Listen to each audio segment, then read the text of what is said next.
حاجات كتير قوي بنتعلمها عشان نبقى نسخه احسن من نفسنا، 90% منها موجوده في القران والسنه، وده اللي هنكمل بيه السيريز بتاعتنا اللي بدأناها الفيديو اللي فات. الراجل قيمته مش باللي يملكه، الراجل قيمته بتيجي من اللي يقدر يضحي بيه علشان خاطر مبادئ. تخيل تبقى في اكتر الاماكن رفاهيه وتسيب كل ده عشان تعرف انك كنت عايش غلط. سيدنا مصعب بن عمير ساب لنا درس قوي جدا في الموضوع ده. كان من اسره غنيه جدا في مكه، لما اسلم اهله قطعوا عنه كل حاجه، لكن هو تمسك بالرساله لما عرف ان هو صح. كان اول سفير للاسلام في المدينه بهدوءه واخلاقه، ودخل ناس كتير في الاسلام. وفي غزوه احد لما استشهد حبوا يكفنوه، الكفن كان قصير جدا لدرجه ان هم لو غطوا رجله وراسه بتبان، ولو غطوا راسه ورجله بتبان. ضحى بالرفاهيه علشان مبدأه، فرجولتك مش في مكسبك المادي. وخلي بالك عفه نفسك مش رفاهيه، سواء كنت لوحدك او تحت ضغط لازم تختار ربنا. اتعلمنا ده من سيدنا يوسف عليه السلام، كان في غربه بعيد عن اهله واتحط في موقف كل الظروف بتقول له استسلم. الباب مقفول والفتنه قدامه، لكن سيدنا يوسف قال جمله واحده: معاذ الله. اختار السجن على ان هو يبيع نفسه، سنين اتظلم فيها بس كان بينام وضميره وباله مرتاح. وعشان ربنا سبحانه وتعالى وعدنا ان هو مش هيضيعنا لما نختاره، لما خرج من السجن بقى عزيز مصر. خلي بالك مفيش لحظه ضعف بتعدي ببلاش، لو خفت من ربنا في السر هيكرمك في العلن.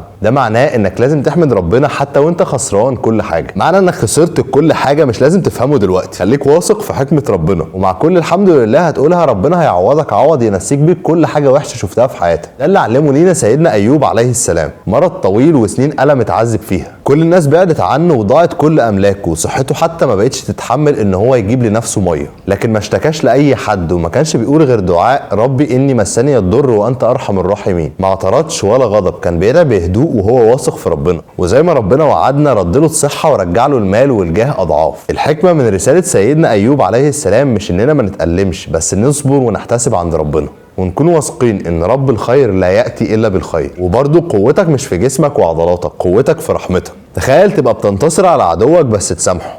صلاح الدين الايوبي لما دخل القدس كان قادر ينتقم، سنين كتير قوي من الحرب والصراع، لكن هو عمل العكس تماما، امن الناس وسمح لهم يخرجوا بسلام. كان قوي جدا وقتها لكن ما استخدمش قوته في الانتقام.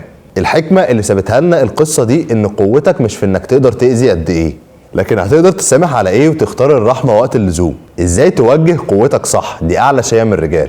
سيدنا عمر بن الخطاب في مره خرج وسيفه في ايده، كان ناوي ينهي على الاسلام والدعوه كلها، وشايف ان هو بكده بيحمي البلد. وفي الطريق عرف ان اخته اسلمت، فراح وهو غضبان وضربها. ولما سمع ايات سوره طه قلبه اتغير تماما، قوته ما راحتش بس اتغير اتجاهها، وراح دار الارقم ابن ابي الارقم وقال انا جئت لاؤمن. نفس الشخصيه ونفس القوه بس بقى في صف الحق. الحكمه اللي ناخدها من القصه دي انك لما تراجع نفسك في الغلط ده مش ضعف، ده اسمى وارقى مستويات الرجوله. الراجل قوته في رجوعه دايما للصح مش في قوته الجسديه.